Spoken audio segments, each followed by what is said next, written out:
जय जय बक्सरधाम विश्वामित्र मुनि नगरी की कार्तिक महीना शुक्ल पक्ष दिन मंगलवार एकादशी तिथि बक्सरधाम रमरेखा घाट माँ गंगा का दर्शन करिए। हर हर गंगा हर हर गंगा हर। गढ़ों ने कहा विष्णुदास एक दिन भोजन तैयार करके भक्ति में तल्लीन था कि कोई उसका भोजन चुरा कर ले गया, लेकिन सांझ काल की आराधना हो सके और व्रत भंग न हो, इसलिए उसने उस दिन दोबारा भोजन तैयार नहीं किया। श्री नारद जी ने कहा, हे राजन, इस तरह लगातार 7 दिन तक कोई दूसरा भोजन चुराता रहा। तब वह हैरान होकर सोचने लगा कि यह तो बड़ी विचित्र घटना है कि न जाने कौन हर रोज मेरे भोजन को चुरा कर ले जाता है। फिर भी इस देव स्थान को छोड़ना नहीं चाहिए। अगर मैं भोजन बनाकर खा लेता हूँ तो देर हो जाएगी और पूजा छूट जाएगी, अतः मुझे भोजन बनाकर तुरंत खाना नहीं चाहिए। बिना भगवान को भोग लगाने के वैष्णव को भोजन नहीं करना चाहिए। अगर 7 दिन बिन भोजन के बीत गए तो आज का एक दिन और सही। आज मैं भली भांति भोजन की रक्षा करूंगा और देखूंगा कि हर रोज इसे कौन चुरा कर ले जाता है। ऐसा सोचकर विष्णुदास भोजन तैयार करके भोजन के पास ही छिपकर बैठ गया। उसने थोड़ी देर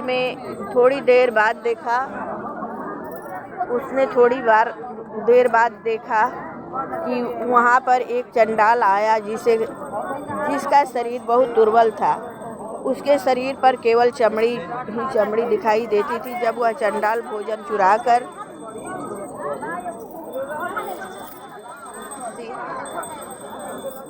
जब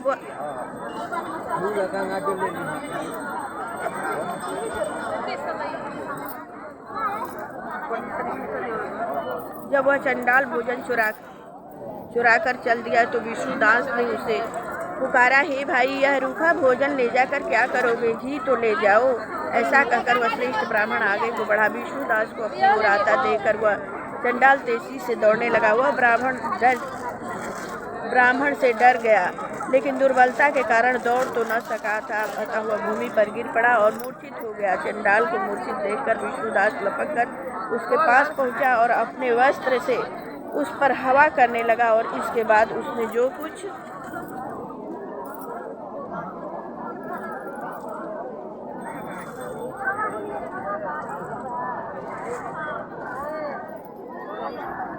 देखा उसे देखकर वह आश्चर्यचकित रह गया।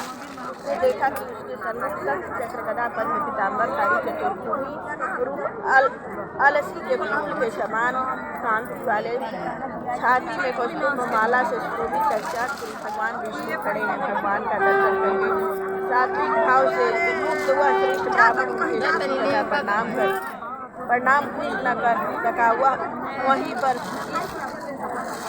आदि देवता भी उपस्थित हो गए और गंधर्व तथा अप्सराएं आकर गीत गाना करने लगी तथा नृत्य करने लगी। ब्राह्मण उन्हें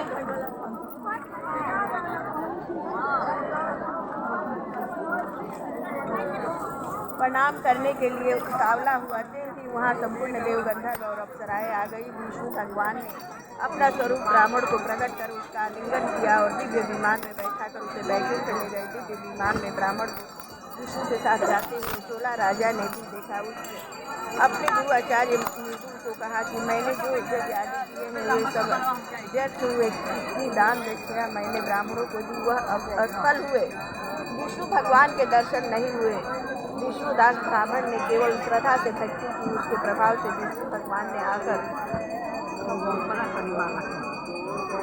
उसको दर्शन दिए। इसलिए भक्ति ही सर्वोपरि है। मुझे भगवान के दर्शन के लिए राजकाज त्याग कर भक्ति करनी चाहिए। राजा के कोई पुत्र न होने के कारण अपने भांजे को राजगद्दी का अधिकारी बना दिया और अब विष्णु भगवान की भक्ति करने लगा। बहुत काल तक भक्ति करने के बाद भी विष्णु ने दर्शन नहीं दिए तो वह अग्नि कुंड में कूद पड़ा। अग्नि में प्रकट होकर विष्णु भगवान ने राजा को गोदी में उठा लिया और कहा कि मैं तेरे त्याग और भक्ति से बहुत ही प्रसन्न हूँ। उसका आलिंगन कर उसको दिव्य विमान में अपने साथ बैठाकर वैकुंठ में ले गए। विष्णु जी ने अपने समान रूप वाले ब्राह्मण को पुण्यशील और राजा चोल को सुशील नाम देकर दोनों को अपना द्वारपाल बना लिया। प्रेम से बोलिए विष्णु भगवान की जय। जय जय बक्सरधाम की जय।